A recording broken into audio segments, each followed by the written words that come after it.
Hi, welcome to Baby Narc.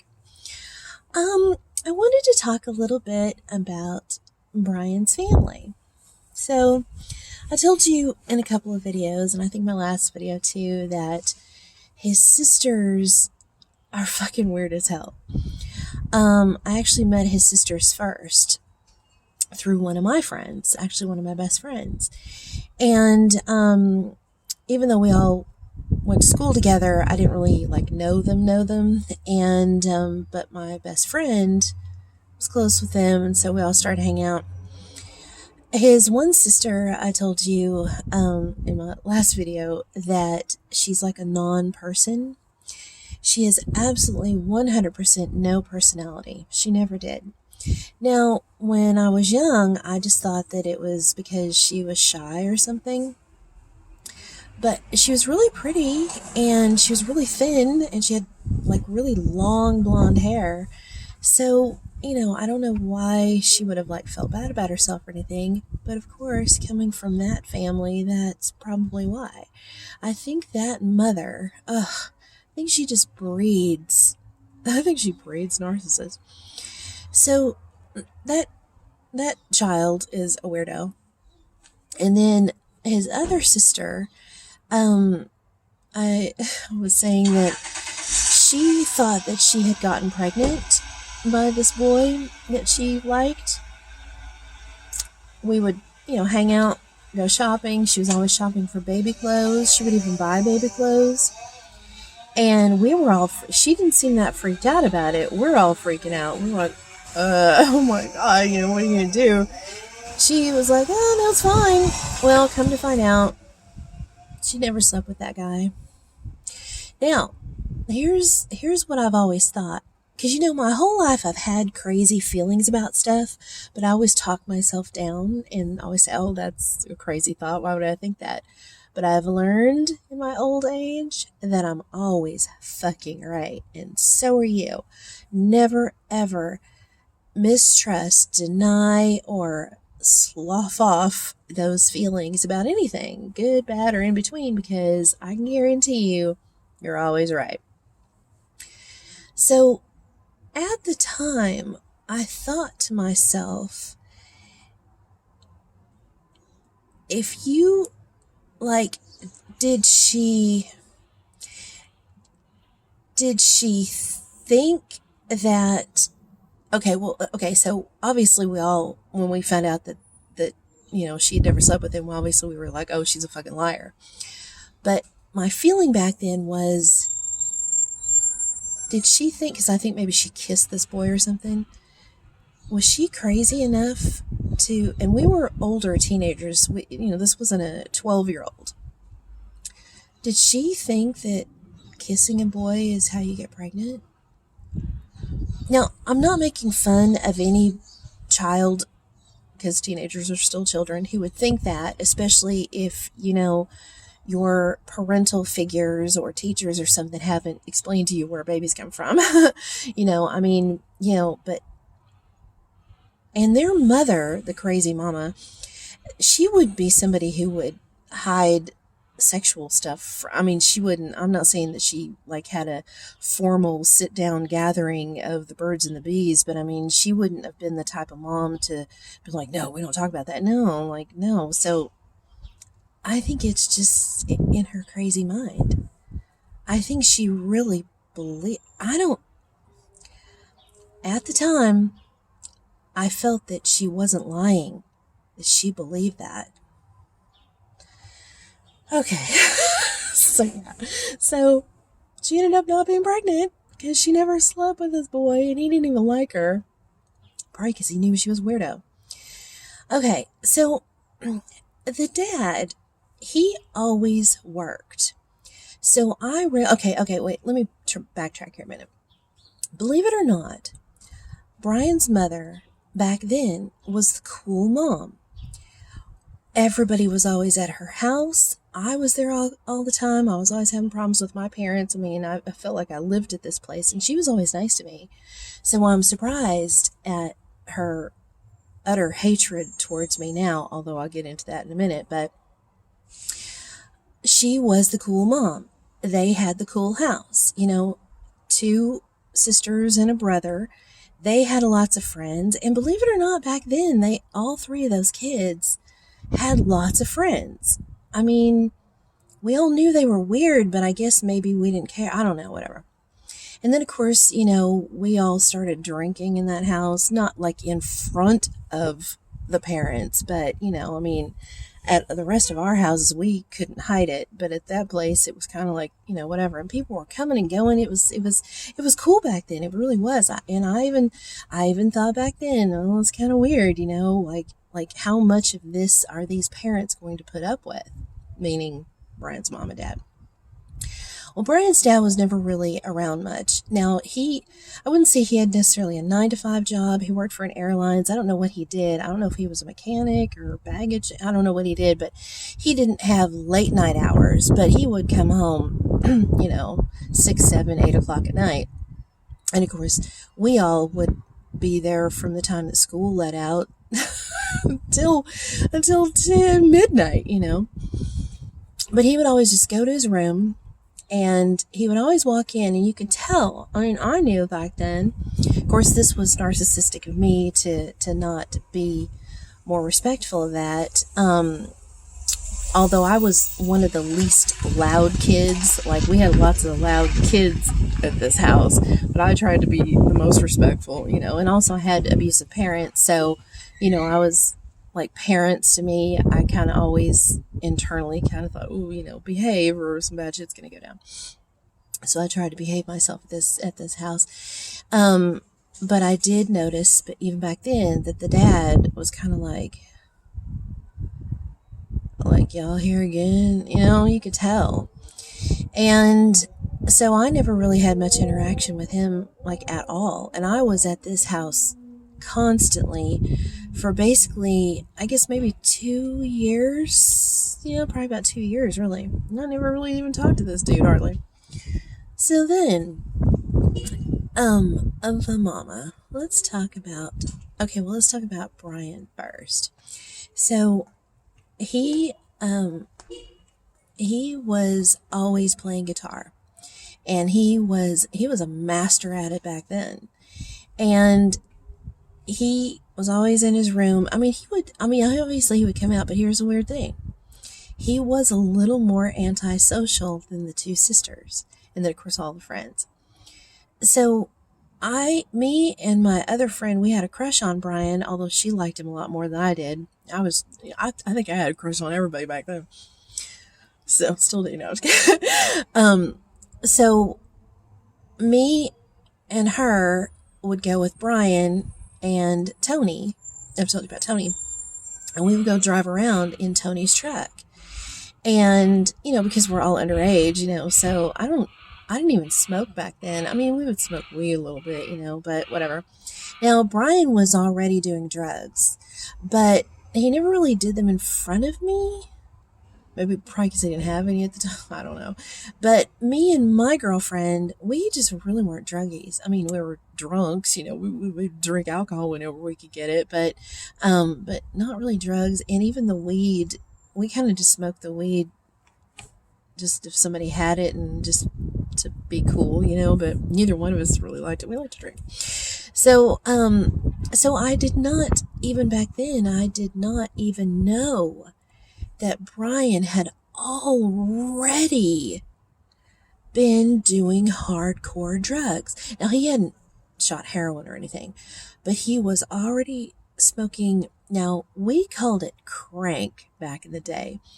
Now, I know, drug dealers that cook up their own drugs. I mean, you never know what's in it, So, if we took it to a lab to get analyzed, I mean, who knows what all that shit would have in it. But we called it crank back then.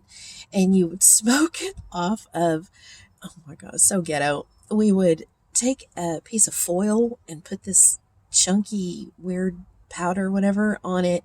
And then we would heat up we'd heat up the foil and then take a straw, and then the smoke from it, you would suck through the straw. Honestly, this is what a non-drug addict I am. I thought it was so much of a pain in the fucking ass.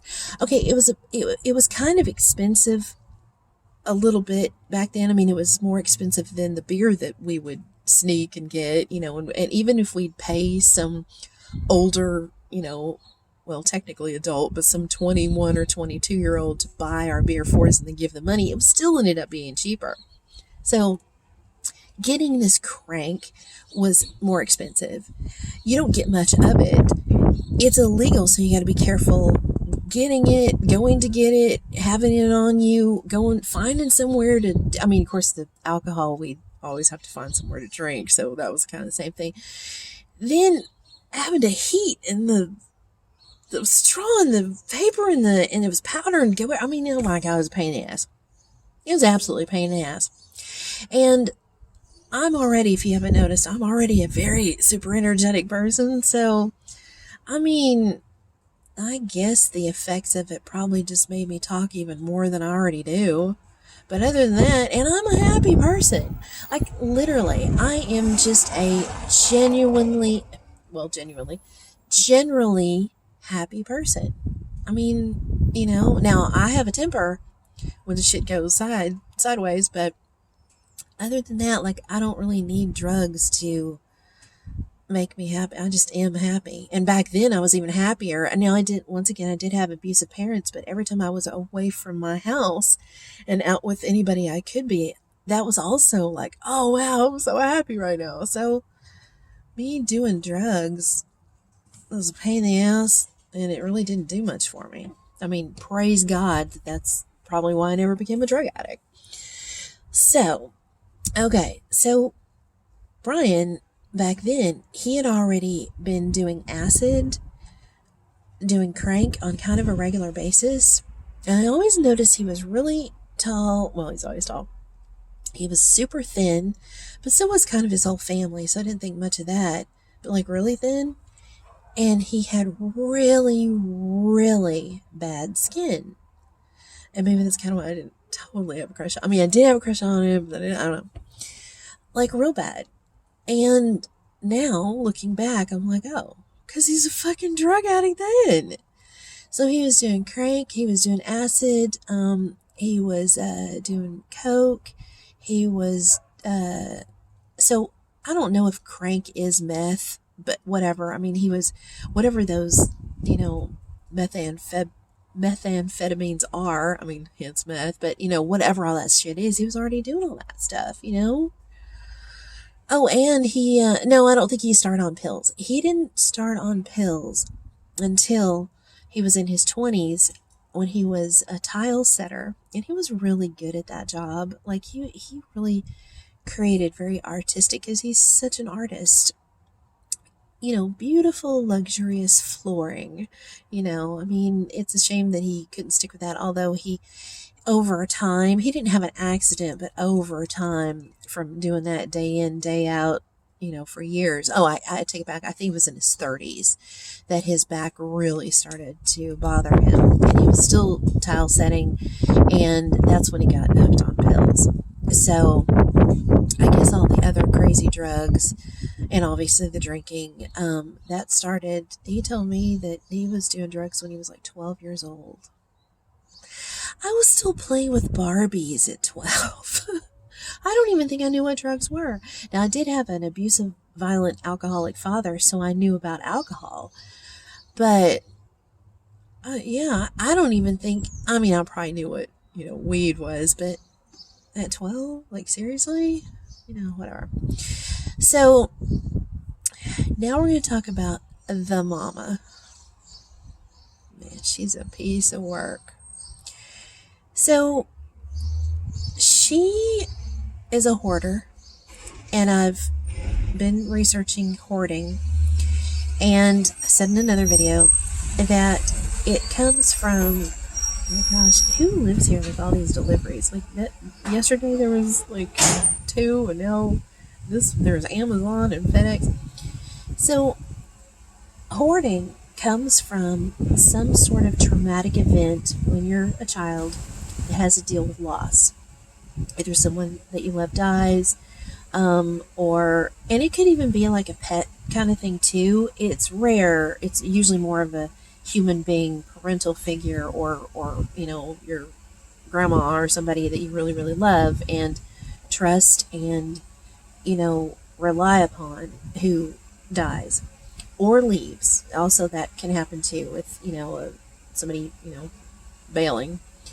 But it can also happen with the loss of a pet, and then it happens with your stuff. So let's say your house burns down, or your abusive parent takes all your stuff away from you and never gives it back, like throws away or burns it, or horrible shit, or puts paint all over it in front of you, or just some sort of traumatic event dealing with loss. Now, I've grilled Brian about what happened to her as a kid, but he always tells me he's not sure. So, who knows? Maybe he does know, maybe he doesn't. I mean, who knows? Now, we both are convinced that she has Asperger's, and we are both convinced that he has Asperger's.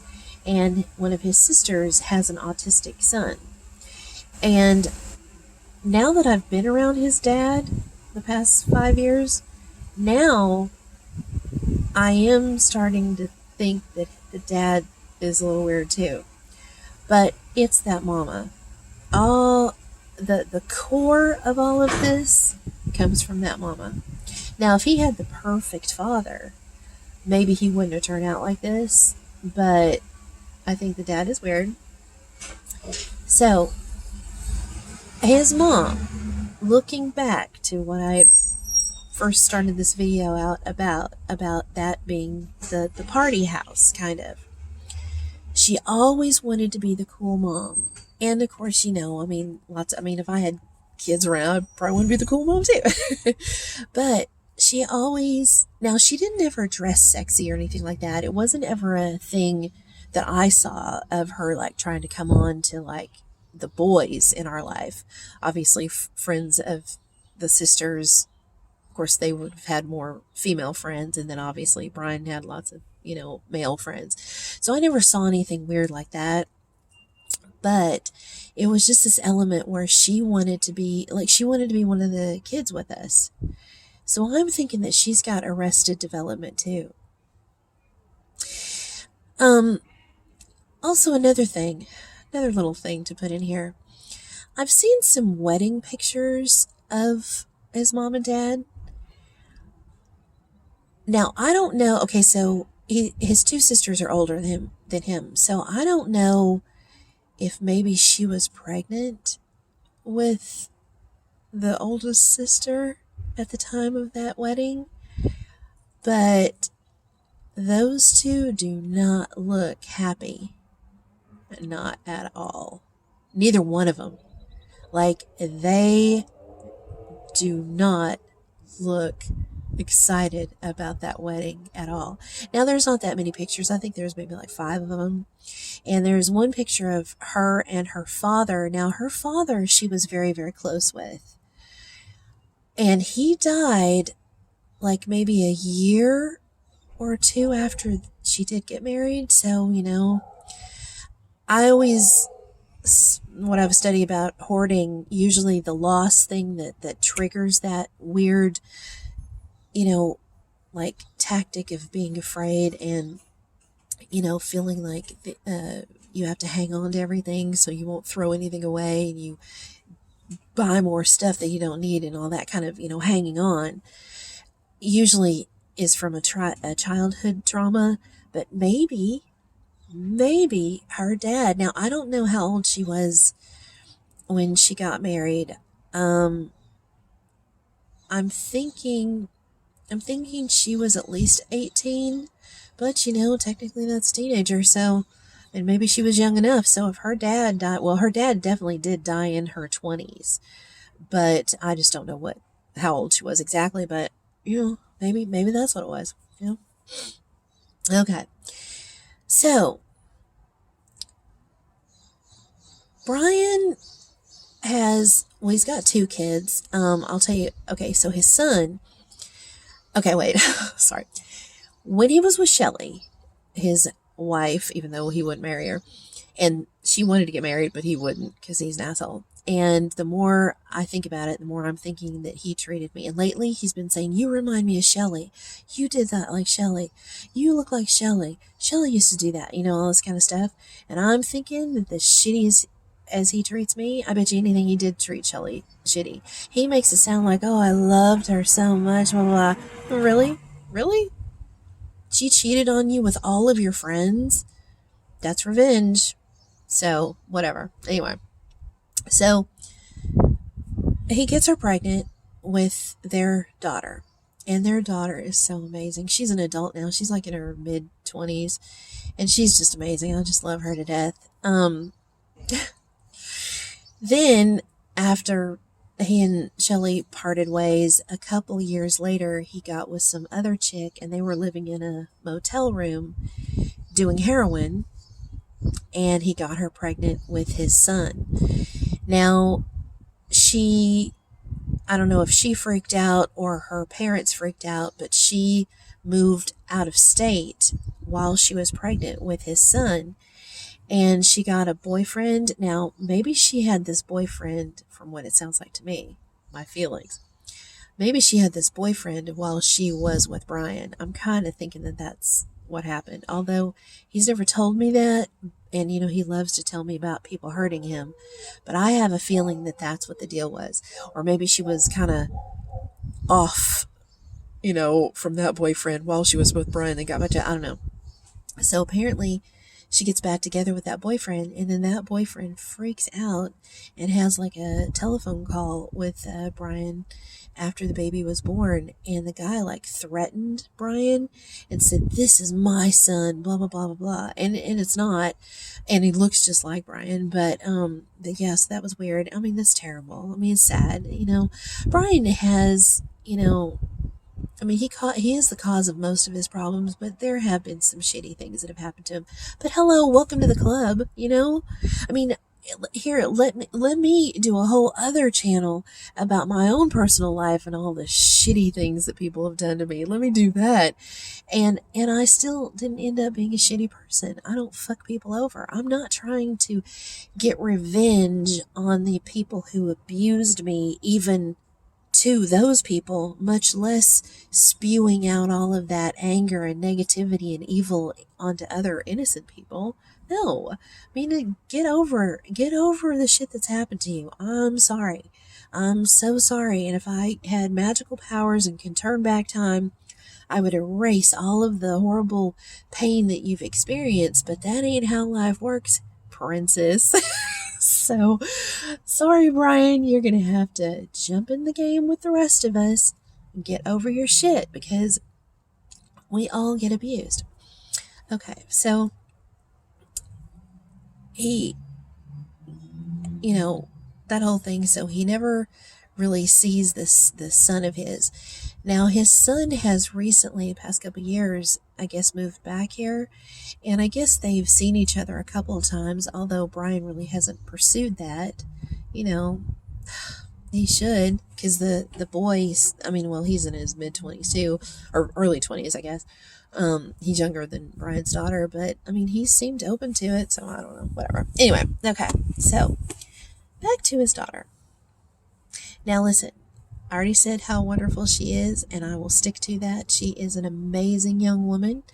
Super cool, super funny. I really, really, really like her. I really like her personality. And it's funny because she is nothing like this whole brood of vipers. Probably because his parents raised her, and she probably, and Brian wouldn't have much to do with her. Her mom, Shelley, wouldn't have anything to do. She still doesn't really.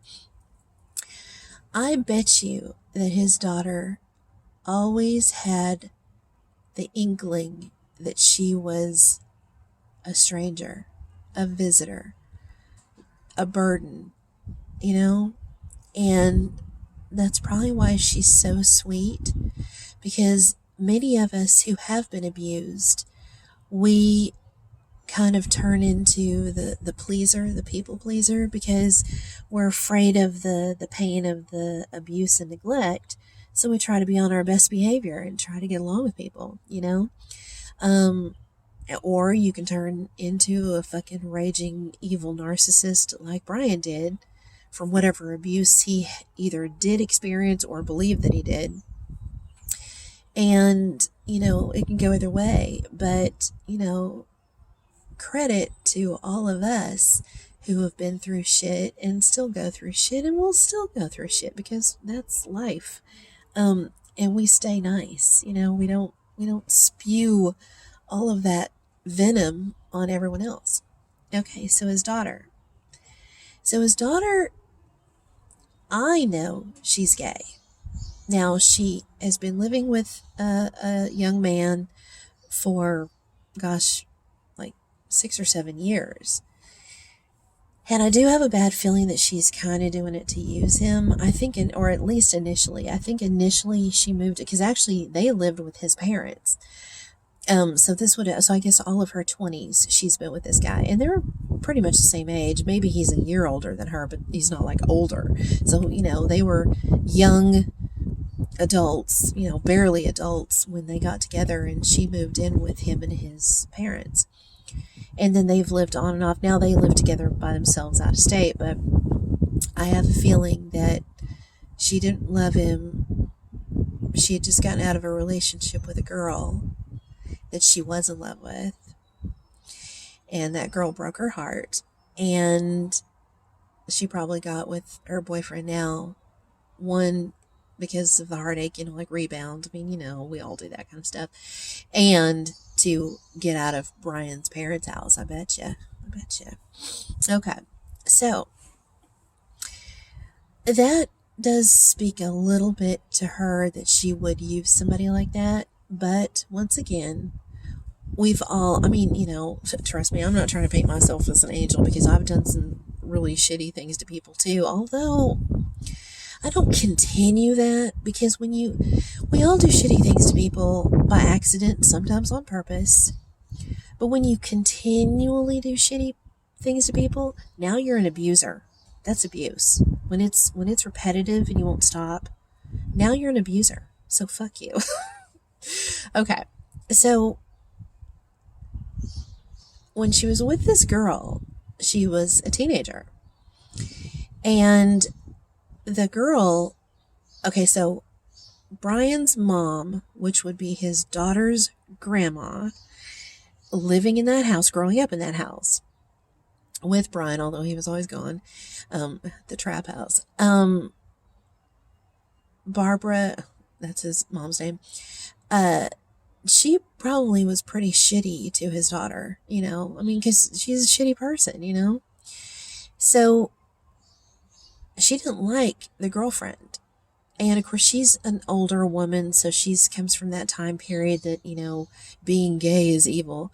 Oh, but not being a raging, fucking, horrible, maniacal, underhanded, lying sack of shit narcissist, that's okay. Don't be gay. Don't fall in love with someone of the same sex as you. That's evil. But it's okay to be a horrible monster to everyone and raise a family of vipers. Totally fine. So, this girlfriend is hanging around at that house all the time, right? Well, Barbara doesn't like it, doesn't like this girl, doesn't want her granddaughter to be gay. So I'm sure she was pretty shitty to that girlfriend. I'm sure she was. Well, that girlfriend, now this is fucked up too. That girlfriend talked his daughter into calling CPS and reporting that the house is a mess and that there's no food in the house. Now, here's the deal. Maybe they just got lucky that one single phone call to CPS would have CPS immediately come out and do an investigation. But now, I've never dealt with CPS, but hello, I watch TV, or I used to. I don't anymore. It's too negative. A CPS usually you can't even, they won't even answer the phone, much less come immediately out to do an investigation, plus do anything. I mean, you hear all kinds of horror stories all the time about kids who are being severely abused and who even end up being murdered because CPS didn't do their shit. They didn't get involved at all, or not enough, or didn't follow up, or blah, blah, blah, blah, blah. So the way Brian tells the story is one phone call. Now he says that it was his daughter's girlfriend that made the phone call. And his daughter doesn't seem vindictive like that. And of course, she was so in love with this girl. You know, we all do crazy things when we're in love with somebody. So maybe she went along with it, you know, whatever. But Brian says that just one tiny little phone call to CPS, they come busting in, you know. They demanded that everyone in the house have a drug test. I guess they found out that there was no food in the house, blah, blah, blah, blah, blah. There was this huge incident. Now, she did not get taken away, obviously. But everybody had to have a drug test. Brian came up dirty, so he had to move out and live in a motel for like, I guess maybe 4 months. Now he did get clean for a little while because that was how he was able to move back in. But yeah.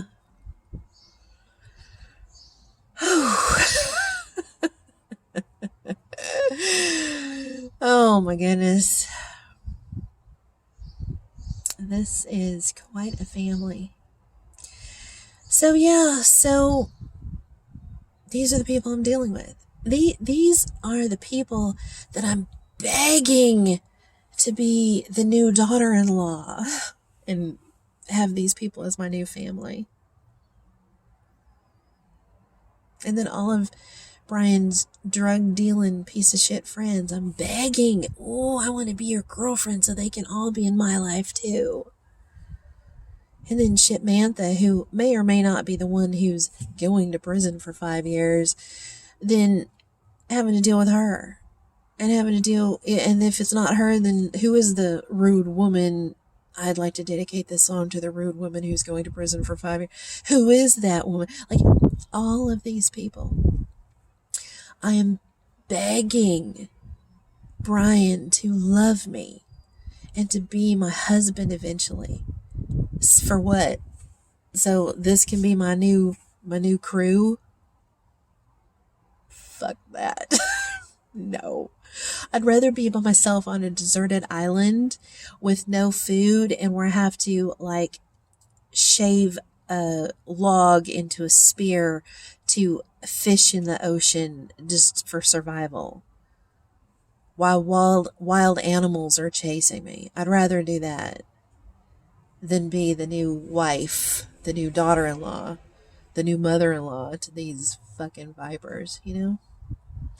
I mean, I do love his daughter. She's really cool. I've never actually met his son. And I do love his doggy. I love that dog so much. So, would I do it for the daughter and the dog? No. So yeah, so that's the family. And of course, those are the things I know about, you know? What else has happened behind closed doors? So, you know, as I'm sitting here telling you about how horrific this family is, and I keep telling myself, well, Brian wasn't abused, you know, I guess, you know, in my head, you know, I'm thinking that he was, you know, beat, you know, punched in the face and starved to death or something. But no, abuse, any kind of abuse is abuse.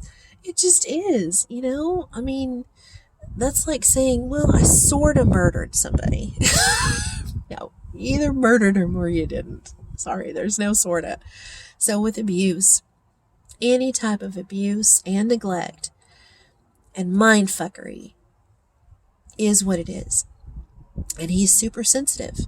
So, you know, all of these things and the way his mother just is, it has abused him. And I need to respect that and get that into my thick head that, yeah, I guess he is the product of severe abuse. Now, my abuse was different because mine was physical and emotional. It wasn't mind fuckery, though. Yeah, my parents, it wasn't mind fuckery. It was just in your face mean. You're too fat. You're too stupid. You can't do that. And then, physical and, stuff like that, which was horrible. Surprised I didn't turn out to be a raging evil narcissist, but at least it wasn't any kind of weird fucking with my head. I mean, other than the fact of fucking with my head of, teaching me that I'm not good enough. Hello, that's a huge mind fuck. But I'm saying it wasn't weird. It wasn't weird word salad. It wasn't weird trickery. It wasn't saying one thing and doing it. It wasn't any kind of weird thing like that. Of course, once again, abuse is abuse is abuse is abuse. It just is. There's no sorta or kinda or a little bit. No, it just is what it is. And once again, we all do shitty things to each other, but when it continues, that's abuse. So, and you're an abuser. So, anyway. So, yeah. It's a shame. It really is. It's really unfortunate that parents don't treat their children the best that they can. I mean, nobody's perfect, but, here's the thing. If you have a child and you don't really want them and you're kind of shitty to them and you find yourself in a pattern of abuse, give that child to somebody else. There's so many people in this world begging to be a parent, begging for it, and who could give that child complete and utter total love and nurturing. Just do that, and it doesn't mean that you don't ever have to see your kid again. You can always, you can give them up for adoption and work something out where you still have some sort of respectable interaction with them, Just do that. Just do that. If everyone did that, the world would be 75% better. There's still some other things that need to change, but anyway. Okay, so if you're an abuser, stop it. Go get help. Don't abuse people. And if you're being abused, stop it. Go get help, and don't allow people to do that to you. We as a human race have a responsibility to stop abuse. And we can't have International No Abuse Day and everything work out. That's not how it works. One by one, issue by issue, situation by situation, person by person. That's how you tackle it. Once again, if you're the one doing the abuse and you notice that you're doing it, at that moment, stop. If you're being abused and you see it for what it is, do something about it in the moment. Stop it. Stop it. Just stop. That's the only way that we can eradicate this. I mean, it's a poison on our entire race, and not even our race, because people who abuse animals, people who abuse the earth, people who, these big corporations, I don't want to get political, but these big corporations who are poisoning our earth, they don't give a fuck, they'll wipe out an entire freaking ocean. They don't give a flying fuck because they're abusers. And we are the product of that abuse, so human beings who abuse will abuse anyone or anything that they can abuse unless we stop it. And that is our power, and that is our responsibility. It just is. All right. Have a narcissist-free Sunday. Bye.